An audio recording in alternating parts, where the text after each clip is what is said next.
EBRF Eritrean Blue Revolution Front is hiring lobbyists in the US.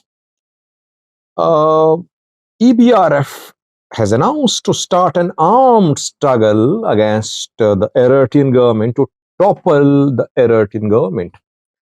Can EBRF get any acceptance in the US? Secondly, Hassan Sheikh, the president of Somalia, is in Turkey. 2 days ago, he was in Egypt. From Egypt, he went to Turkey. What is the significance of this visit? Keeping in view that Turkey mediated Ethiopia-Somalia talks have failed, and lastly, shortage of fuel crisis in Tigray worsening now. Let's start with EBRF. Eritrean Blue Revolution Front is basically Brigade Nehamido. The group was established recently. It is an armed group. It has announced armed struggle against Eritrean government. It wants to topple Isaias Afwerki's government. It is based in Addis Ababa. It is conducting recruitment. It is urging Ethiopian government to force Eritrean refugees in Ethiopia to be verified by EBRF.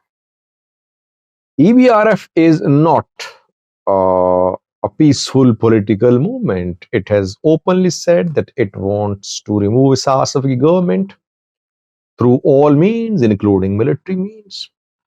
EBRF has hired a lobbying firm in the US. MGS, Moran Global Strategies, is the name of the lobbying firm based in the US. It is run by Jim Moran, a former US congressman who remained as a member of Congress for around 2 decades. And now we can say that EBRF has a lobbying firm in the US. Obviously, if you hire a lobbyist in the US, which is legal, you need to pay money to them. By the way, Eritrean opposition groups receive support from the US government. US State Department supports them because US State Department has been working to change regime in Eritrea. That is why it has been backing Eritrean opposition groups for years. But it could not succeed. EBRF is paying to lobbyists. Why? Because it wants to get some acceptance in Washington. It wants to receive support from US State Department. That is why I think it has contacted the US State Department through the lobbying firms. Will the US support EBRF? It's a very important decision, by the way. Will US provide money? Will it provide training? Will it train EBRF members? Will it arm EBRF members? If US State Department, if US government decides to support EBRF, that could be a big decision because EBRF could get the most advanced weapons. It could get the most advanced surveillance equipment. It could get financial support. It could get different types of assistance from the US government. That is why EBRF, instead of directly approaching State Department, it has hired a lobbying firm. Will the US government openly back EBRF? Will the US State Department openly, publicly back EBRF? Keeping in view that EBRF is an armed group.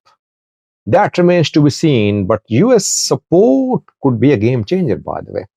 Ethiopia is supporting EBRF. If US starts supporting EBRF, that could be a game changer. That could be a big uh, development and a major boost for the Eritrean blue revolution.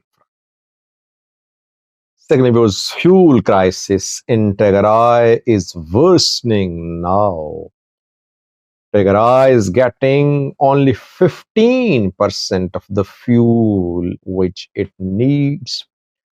Now, petrol stations have no petrol, no diesel to sell. Transportation costs are rising. Transport fares are rising. Day-to-day activities involving travel, involving use of vehicles are becoming difficult. On the other hand, rumors are being spread that Tigray military, Tigray government is storing fuel. They have not been allowing petrol stations to sell fuel. Federal government has not said a word so far about severe fuel shortage in Tigray. There has been fuel shortage in other parts of Ethiopia recently, but the situation in Tigray is different and worse. I don't think any region in Ethiopia is receiving only 15% of the fuel which it needs. So the shortage in Tigray is deliberately created by the federal government. Federal government believes or it fears that if abundant supply of fuel to Tigray is ensured, Tigray military will store fuel and that could be used for another war. No war can be fought without fuel. No machines can be run without fuel. That is why federal government is deliberately stopping supply of fuel to Tigray. In the end, people are suffering because day-to-day activities, daily uh, humanitarian operations are being disrupted. Lastly, Mr. Hassan Sheikh, the president of Somali, has arrived in Turkey. Hassan Sheikh was seen in Egypt 2 days ago. He met with Abdul Fattah al-Sisi. Sisi announced continuation of his support for Somalia's forces. Sisi has been providing weapons to Somalia's government. Sisi wants to use Somalia against Ethiopia. But Sisi is reluctant to send Egyptian military to fight on front lines in Somalia. There's a video on that last night. You can watch that video. Hassan Sheikh is now in Turkey.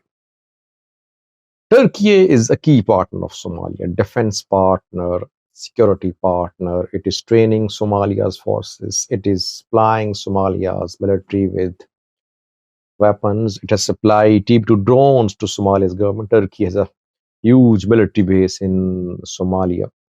And Turkey has been exploring oil and gas in Somalia's territorial waters. The oil, gas discoveries have been confirmed. Turkish ship Eritrean has conducted the exploration work. It is back in Turkey now, and soon extraction could start. For that, Turkey needs to reach understanding with Somalia. The two have signed agreements in the past, but they need to cement the agreements. So Hassan Sheikh visit is crucial. Secondly, we know that Turkiye-Ethiopia talks facilitated by Ethiopia-Somalia talks facilitated by Turkey have collapsed. Somalia offered joint use of 4 ports to Ethiopia. Ethiopia rejected. Ethiopia wanted to establish a naval base in Somalia's waters. Somalia refused. So Ethiopia-Somalia talks going nowhere. Now Ethiopia reverting to MOU with Somaliland. Somalia concerned, it wants to take Turkey on board. So I see this visit of Hassan Sheikh as very significant.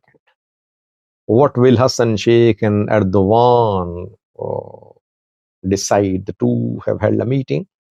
I think their meeting will focus on Turkey, Somalia bilateral relations, defense cooperation, exploration for oil and gas, and Somalia Ethiopia relations. Thank you for watching.